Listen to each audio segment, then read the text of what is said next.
If it was a sport and they could put it on ESPN, I would figure out a way to watch it. I'm that crazy.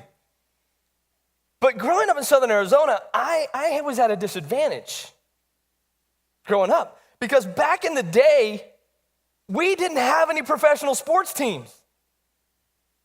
We had the Phoenix Suns, but professional and sports didn't connect. But, so I didn't have any place to become a fan. If you were a baseball fan, your regional choice was the LA Dodgers. It's hard to say. San Diego Padres. For the NFL, Chargers, Rams, and Raiders, all three were losing franchises.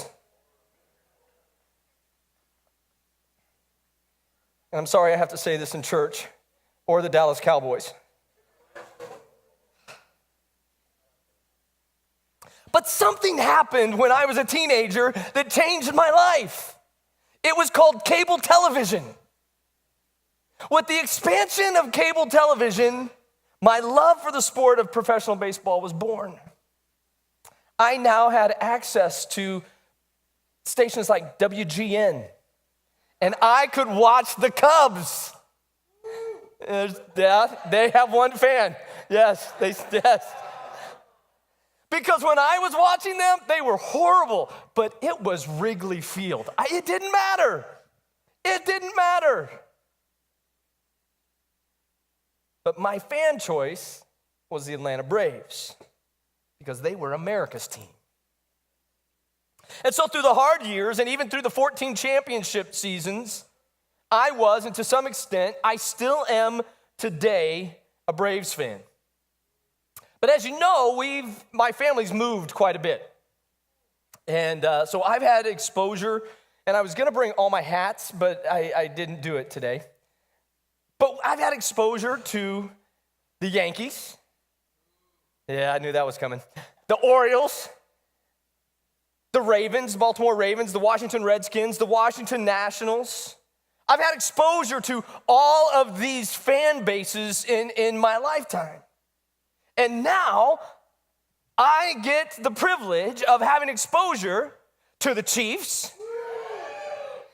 Now, when it comes to an amen point and I don't get that, y'all are in trouble. I'm telling you right now, I am shutting this thing down. Or the Royals. Yeah. I have got to experience being a fan of the last two, though, at a very interesting time. During championship seasons, during winning seasons, during seasons of high expectation and seasons of high excitement. I can't say that about some of the other teams that I watched for a while. I remember watching the 1985 World Series in the Student Union of Central Bible College. And I rooted for the Royals to win. Now, you got to understand, I am a kid from Southern Arizona, no team to be a fan of. I go halfway across the country, and I'm rooting for a team that I know nothing about. Partially it was because the people from St. Louis were just weird. And so I wasn't going to hitch up with them. But in 85, I was a Royals fan.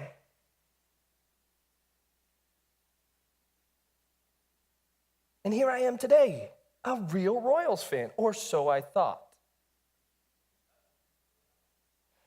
Because this season, the organization unveiled a theme.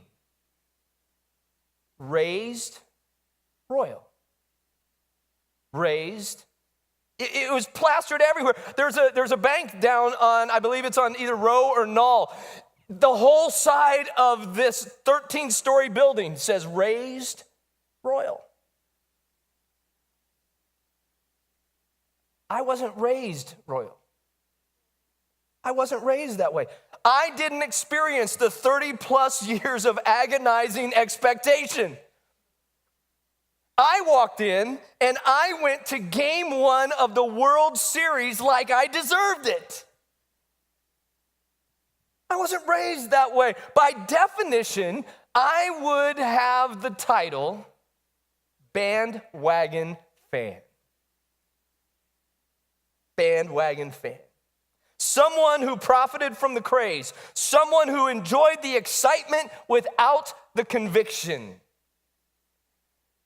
I thought about that phrase and I thought, where in the world did that come from? Well, in the 1900s, that phrase was derived because politicians who were getting ready to speak to crowds, they would put together these wagons and they would fill them with band instruments. They would fill them with people who would create a band, and they would start a parade with this bandwagon moving through town merely to just gather people to follow them. They didn't care if they believed the same thing as them. They just wanted the crowd to follow them. And so people would actually get tired of walking the parade route, and they would jump on the back of the wagon, and they were then classified as jumping on the bandwagon.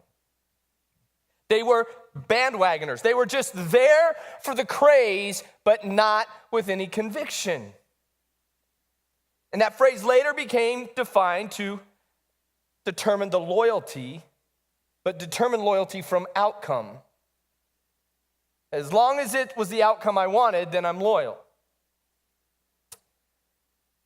I've titled today, The Baptism of a Bandwagon Believer. The baptism of a bandwagon believer. Now, before anybody gets offended,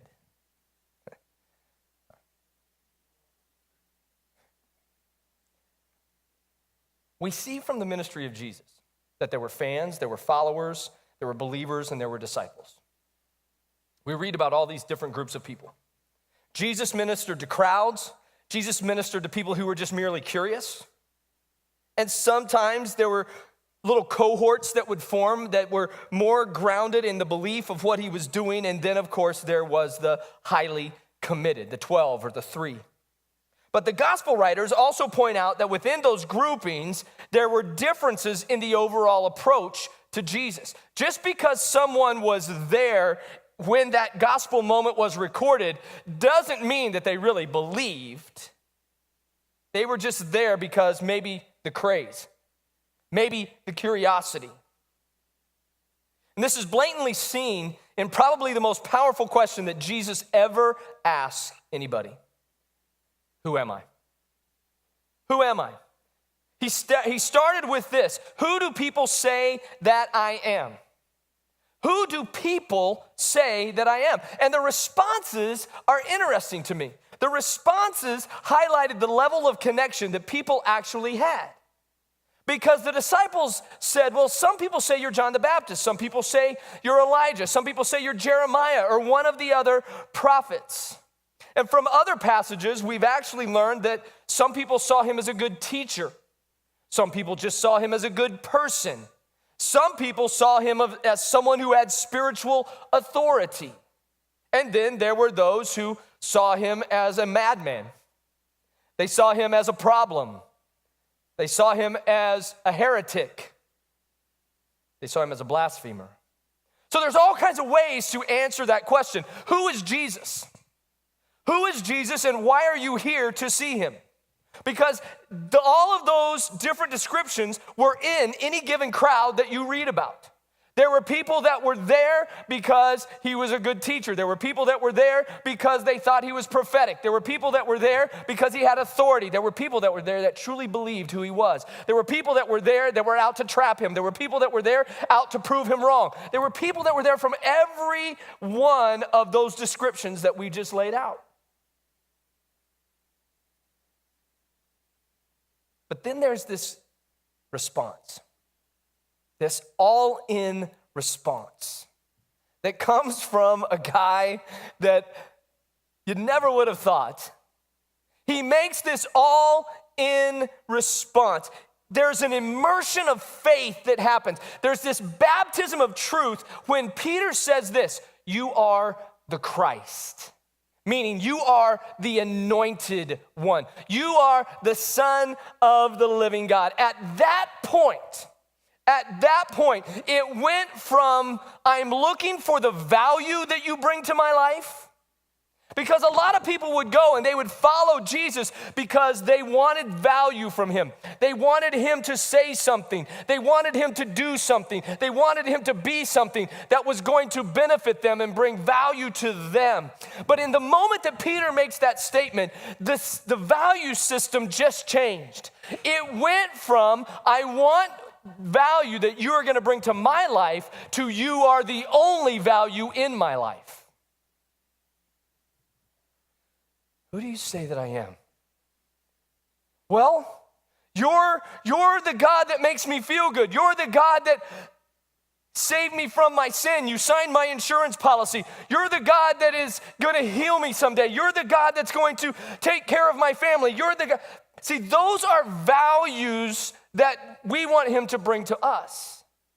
Well, you're one of the prophets. You're a good teacher. You're a good person. You have spiritual authority. But there's this all-in statement that says, no, you are the Christ, the Son of the living God. You are the only value in my life. Not just value to my life.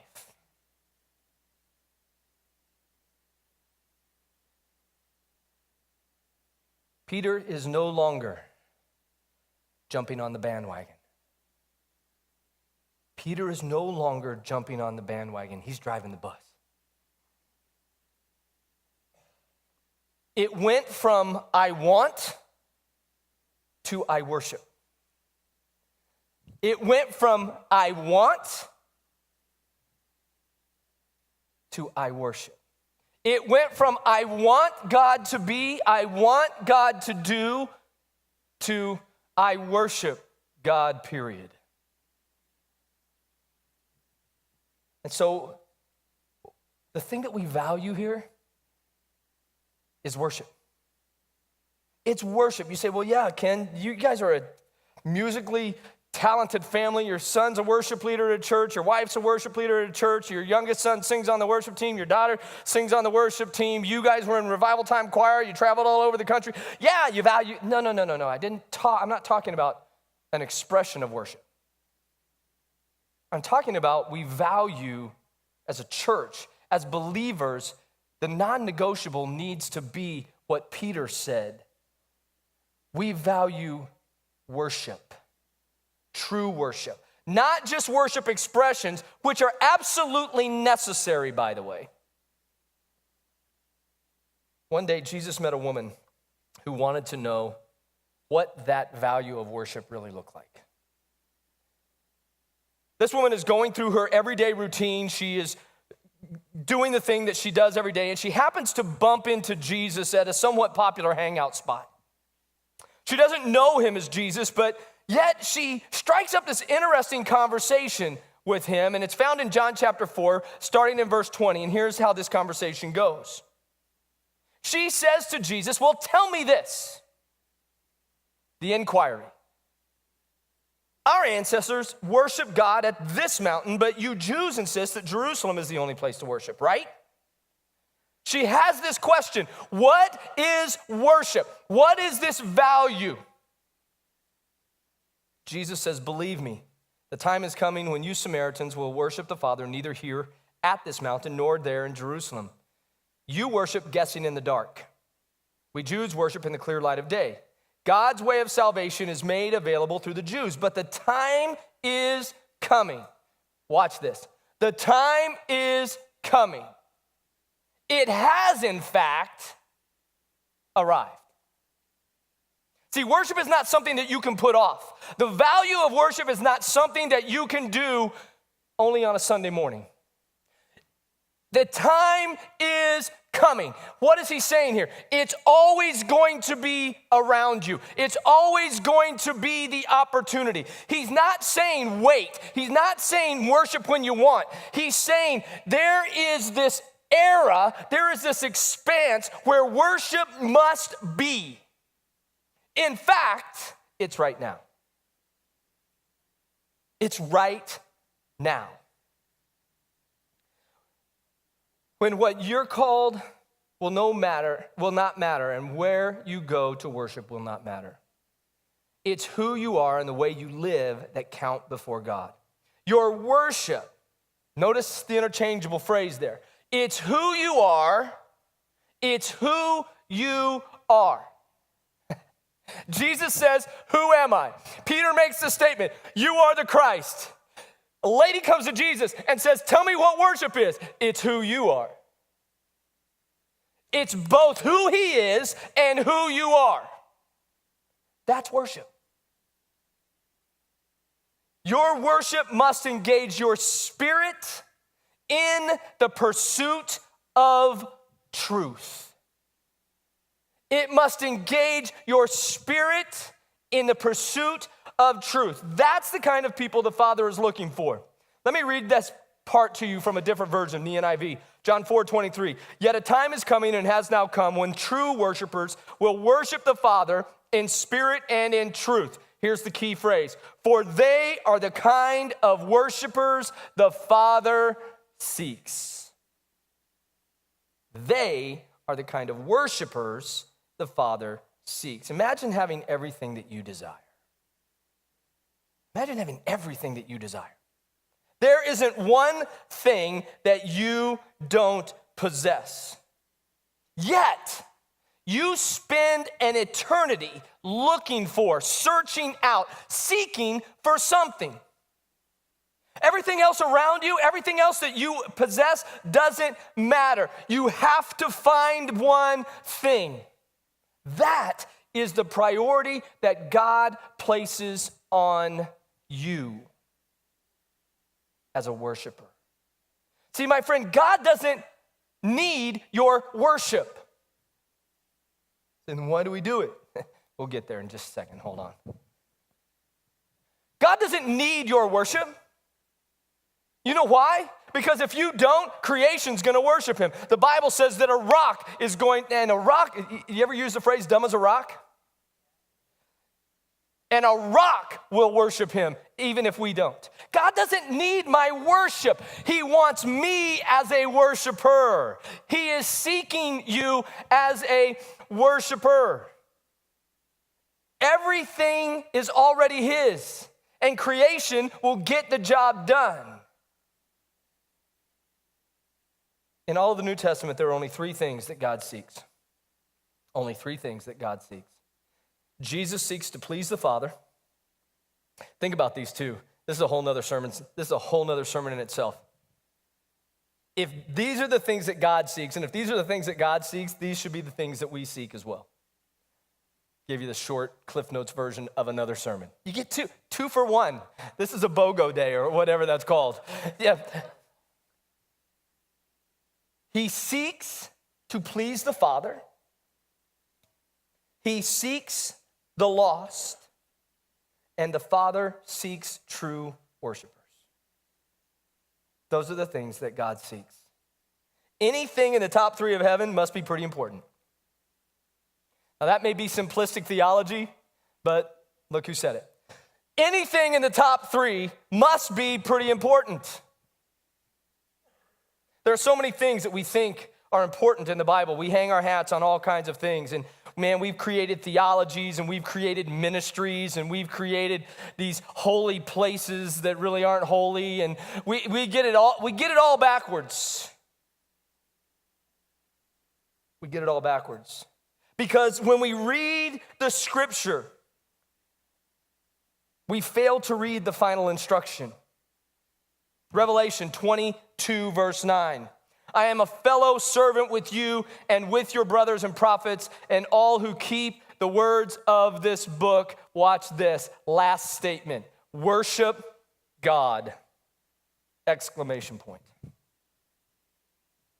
The final instruction, the last thing spoken by this inspired, God-breathed book is an injunction. It's a command. It's a drawing. It's a calling. 2 words. Isn't it amazing that Jesus speaks so simply to us sometimes? Follow me. Worship God. That's it. Follow me. Worship God. We make it too hard sometimes, guys. I'm telling you, we make it way too hard. Worship does not satisfy our hunger for God. Worship is not meant to satisfy my hunger for God. It whets my appetite for God. Worship should not be what I'm using to satisfy my hunger. Worship should be whetting my appetite, giving me the idea that I need more of Him. Our need for God is not taken care of by engaging in worship. Our need for God is deepened. Our need for God is deepened when I engage in worship. Eugene Peterson says, it overflows the hour and permeates the week.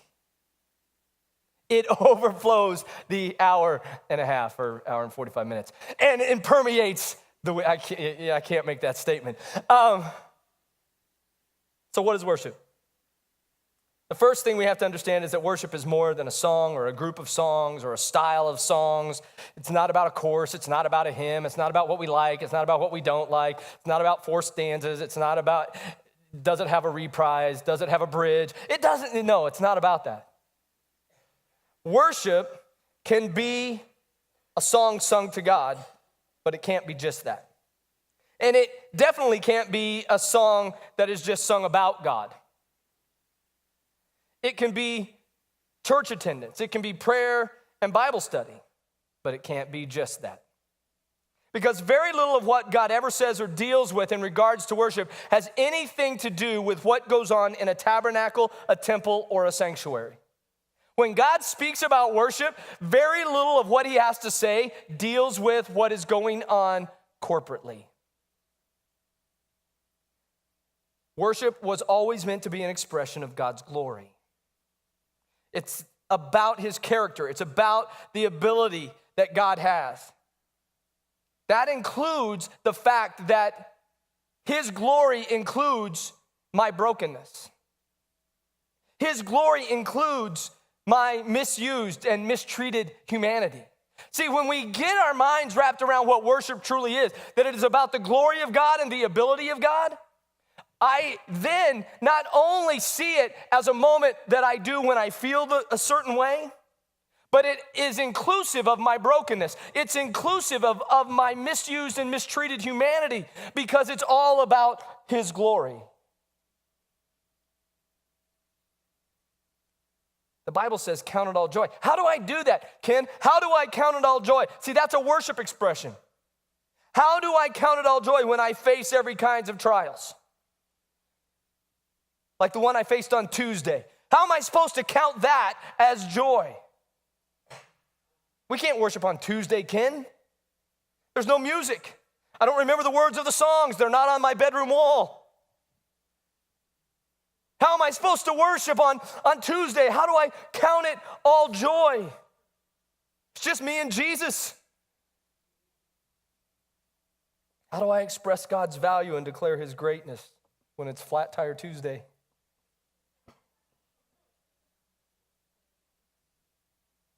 See, we come to that place because we know that God is for us. I know that Jesus has experienced and has exercised faith through every trial that I face. I know that the Spirit is there to comfort and to partner with me in those moments. So my life can be an expression of worship, no matter what it looks like. My life can be an expression of worship. In a profound way, worship doesn't need to be taught to us. The disciples never said, Jesus, teach us how to worship. It wasn't meant to be taught. Instead, becoming expectant of the revelation of Christ needs to be experienced. I don't need to be taught how to sing. I don't need to be taught how to worship. I need to be expectant that the revelation of God is going to be experienced in my life. That's worship. That's worship. And as we see and marvel at Jesus, all we are and all we do begins to celebrate Him. Some people would ask me, Kim, what do you value at Village West? How do you put it? Celebration. Celebration. That's worship. Even celebrating those moments when it looks like life is broken, we celebrate because we know that God is in that moment. I may not celebrate the earthly expression, but I am going to celebrate the eternal God in that moment. That's worship. Think about your favorite movie for just a minute. Think about your favorite movie. Did anybody have to teach you how to spread the word about that movie? When you first saw that movie and you came out of the theater and you were just like, that was amazing. It didn't matter who it was. There were people standing in line. You were walking up to them and going, hey, which movie are you going to see? Oh, don't go see that. That was a horrible movie. You need to go see this movie. You need to go, let me tell you about it. And you blew the whole movie for them. You were the spoiler. No one taught you how to do that. It was an expression that naturally came out of you. You simply had experienced something that you enjoyed, and the rest was reflex. That is where we need to be with our worship. When our story is being lived out. And in the movie, there were good parts and there were bad parts. There were parts when you laughed, there were parts when you cried. There were parts that you got excited about, and there were parts that you wish never would have happened. Just like in your life. And still, you walked out of that movie going, that was incredible, because it was a reflex.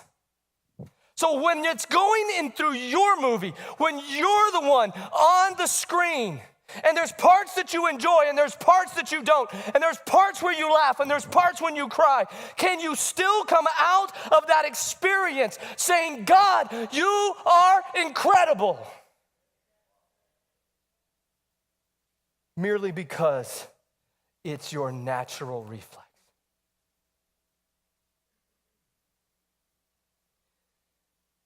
See, worship isn't just what we say. Worship is an action. There are 7 Greek words in the New Testament for worship. 6 of them are verbs. 6 of them are verbs. And real worship, weekday worship in the heat of life, requires action. We see this principle in the life of an Old Testament friend trying to be and fulfill everything that God intended. Again, let's go back a little bit. Exodus 35. Then the whole Israelite community withdrew from Moses' presence, and everyone who was, watch this, everyone who was willing, say willing, and everyone whose heart was moved, say moved. Okay, so we're looking for people who are willing and who are moving. Everyone who was willing and whose heart was moved came and brought an offering to the Lord for the work of the tent of meeting, for all of its service and for its sacred garments. It was an action. Moses, under God's direction, had established the tent of meeting so that people could have a place of worship, a corporate place where they could meet with God and fulfill all that God intended. The word says that everyone who was willing and whose heart was moved came and worshiped. Everyone whose heart was willing and was moved. I look across this group of people, and I see at least 3 examples of that I've experienced with them. At least 3. They were men who stood right about here.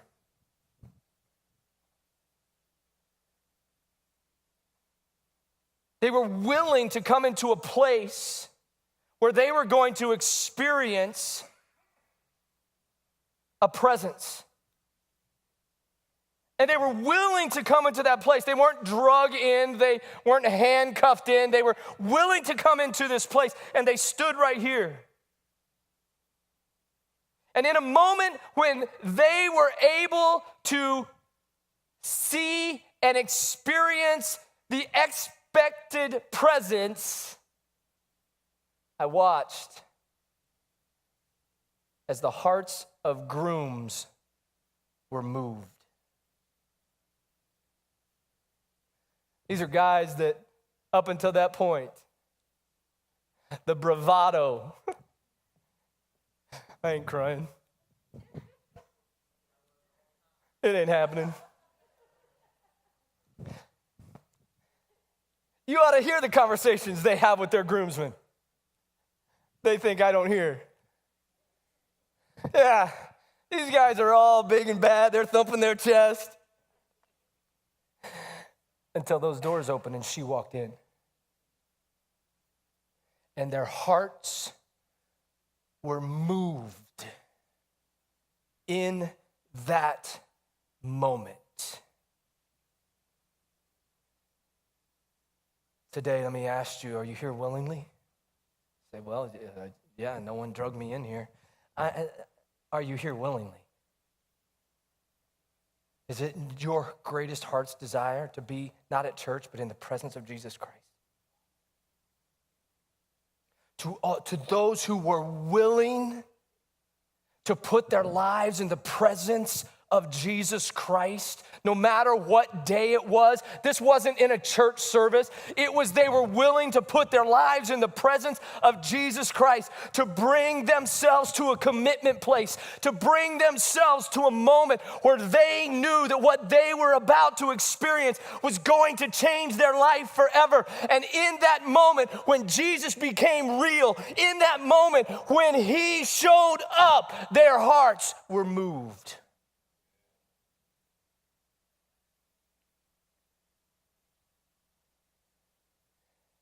That one. Where else? They cried, not so much, but yes. He was tougher than most. They cried like babies.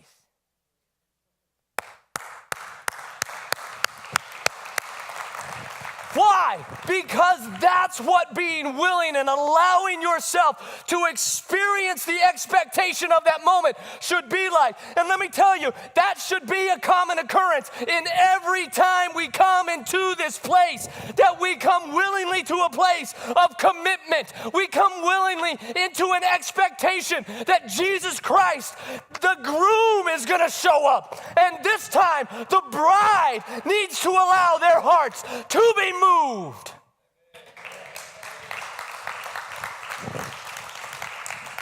And I tell myself every week, Christine, I'm not going to do that.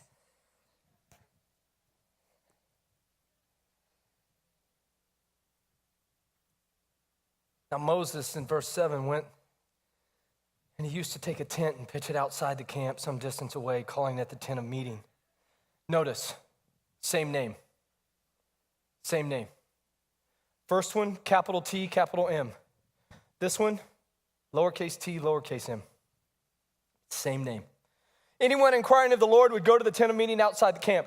The Lord would speak to Moses face to face, as a man speaks with his friend. Then Moses would return to the camp. He names it the same name. Why? Because names define intention. Even though it wasn't the obvious place, even though it wasn't the corporate place, Moses designed a place in his personal life that had the very same purpose. Do you have a place in your everyday life to worship Jesus?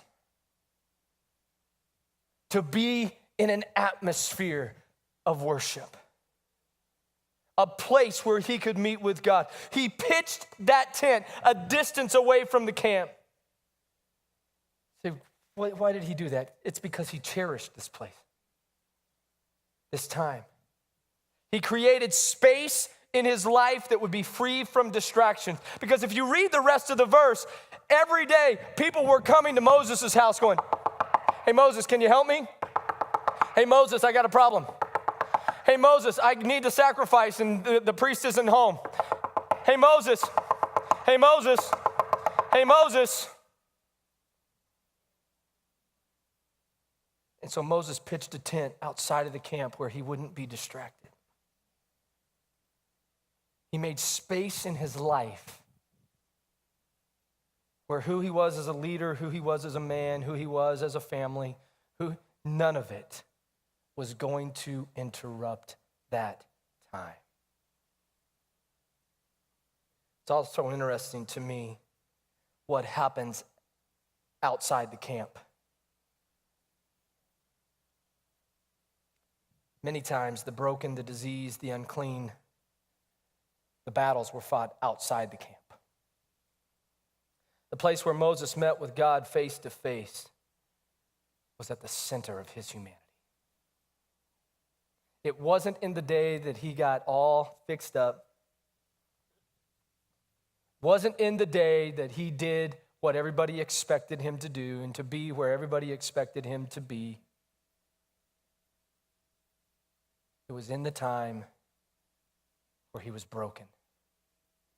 It was in the time where he was dealing with the diseases that are in his life. It was in the time that Moses was on his knees fighting battles. That's when he met God face to face in a space that he had created. See, my friend, worship is not a service. Worship is not a noun. Worship is an action. So what's reasonable? What should God expect from us? There's another guy who had a tent in Genesis.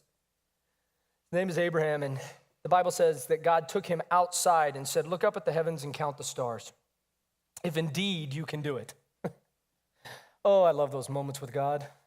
Here, I'm going to give you something to do. Good luck with that. Then he said to him, so shall your offspring be.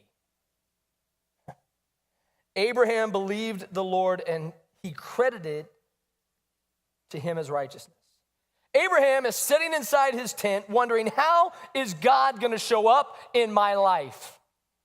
How is God going to make his promise real? How is God going to bless me? Because you got to understand, they're old. And in their culture, if you don't have a child and you're at the age that they are, I mean, people are walking down the street going, oh, man, I feel so sorry for them. I wonder what they did wrong. I mean, the shame that was on their life. And Abraham is sitting in his tent going, what are you going to do? He's looking up at this canopy. You ever wonder why God took him outside the tent? You ever wonder why God didn't just speak to him in the tent? Because Abraham had placed a man-made ceiling in his life. He couldn't see what God was about to do because he had parked himself under an obstacle. Oh, like we do so many times. We go, God, why aren't you doing anything? God, where are you? And God is going, hey, why don't you come outside with me? Not to beat us up, but to show us what he's about to do. But we have put ourselves under an obstacle. And we can't see.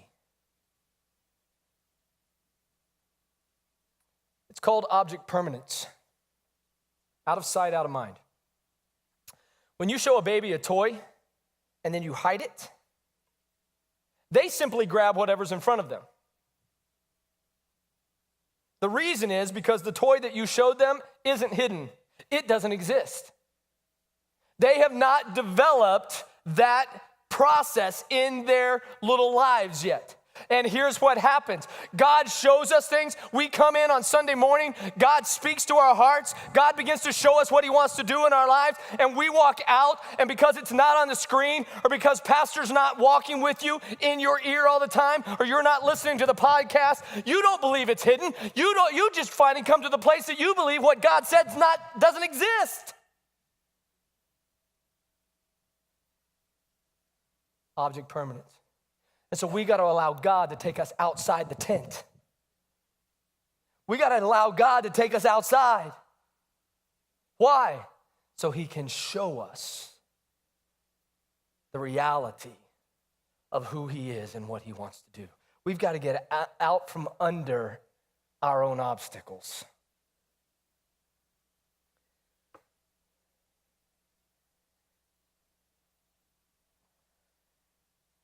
Isaiah 29:13 says, these people come near to me with their mouth and they honor me with their lips, but their hearts are far from me. Their worship of me is made up of only rules taught by men. When we only worship in the public tent of meeting, when we never get outside the tent of our own humanity to see and express the amazing depth of God, then our hearts will never be as close as they need to be. Again, notice how this is worded. It is possible to have moments of closeness with God. It is possible to honor God with the words we use, the actions that we take, the song that we sing, but never worship him. Never give him the value. And God deserves so much more. J.C. Ryle says, the best public worship is that which produces the best private Christianity. What you do today in this place in the next few moments as the team comes, is it going to produce a depth to your Christianity? Is it going to make a difference in your week? The best public worship is that which produces the best private Christianity. Say, Ken, but you just don't get it. You don't live my life. You don't experience what I experience. You're not going through the things that I've gone through. You know, I think a lot of times we think our attitude determines our action. We live by that motto. Our attitude determines our actions. Some guy cuts you off in traffic. You scream at your kids. We receive bad news and we go on a binge. Worship is an exception to this rule. See, here's what you don't understand. Worship allows for your bad days. Worship was actually created for your bad days.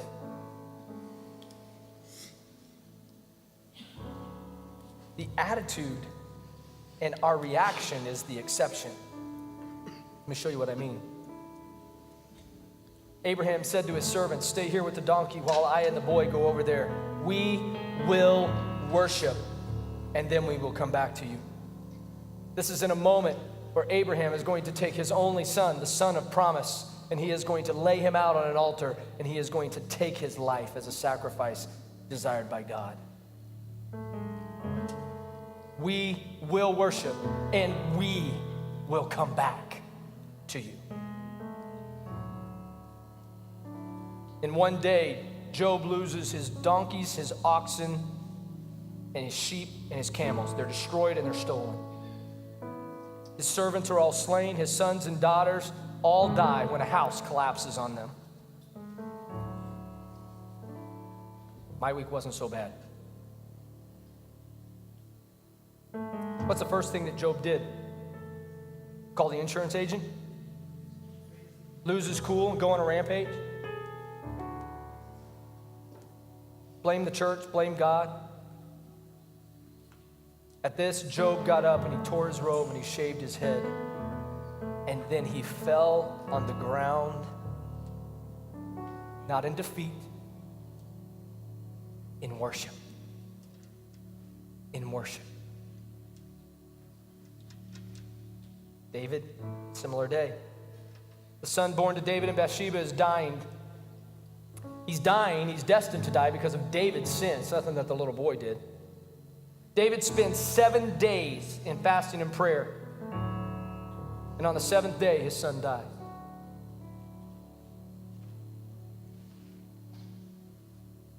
Look at David's response. Then David got up from the ground, and after he had washed and put on lotions and changed his clothes, he went into the house of the Lord. He shook his fist at God and said, how dare you?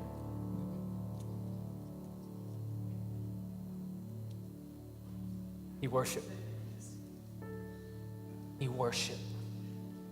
How many people, again, would have reacted?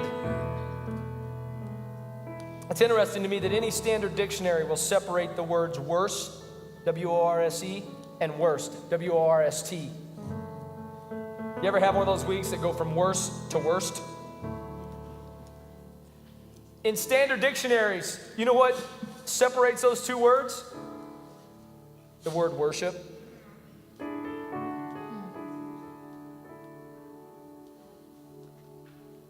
Yet a time is coming and has now come. Will you stand with me? See, there's a time that's coming. There's a time that's in place. There's a time that's constantly available. There's a time that has given you every opportunity. There's a time that is coming. And it's right now. Where true worshipers will worship the Father in spirit and in truth, for they are the kind of worshipers the Father seeks. Again, growing up, I had many opportunities and options to determine my professional sports allegiance. And like so many others, I was more loyal and connected when the experiences were good and the expectations were being met. But as believers, not sports fans, it is time to baptize ourselves in the worship of God. We're not to be bandwagon believers, only when it's good. And we worship in a variety of ways.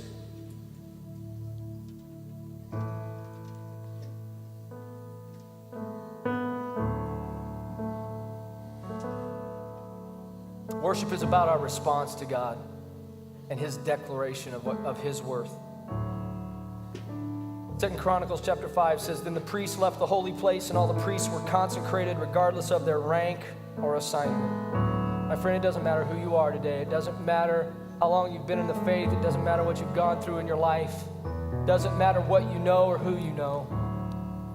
It doesn't matter if you're on our board. It doesn't matter if you serve, if you teach. It doesn't matter if you've walked in here and this is the first time you've ever looked at my face. It doesn't matter. Then the priests left the holy place. All the priests who were present had purified themselves, whether or not they were on duty that day. There was no form in place. It wasn't about position. It wasn't about the use of a correct schedule or formula. Everyone joined together and did their part because there was a response to the presence of God. It wasn't anyone's job to worship. It was an expression of the heart. Worship is not dependent on the outward stimulus. It is dependent on the inward condition.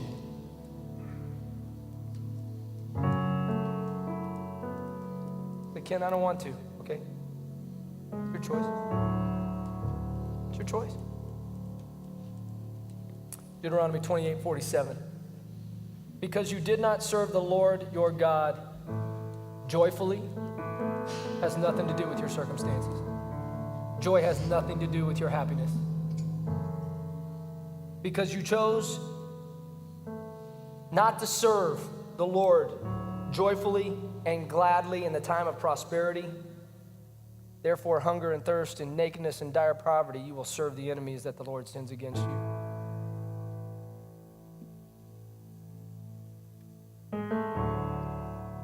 See, if we won't worship, if we won't give God the value that He deserves,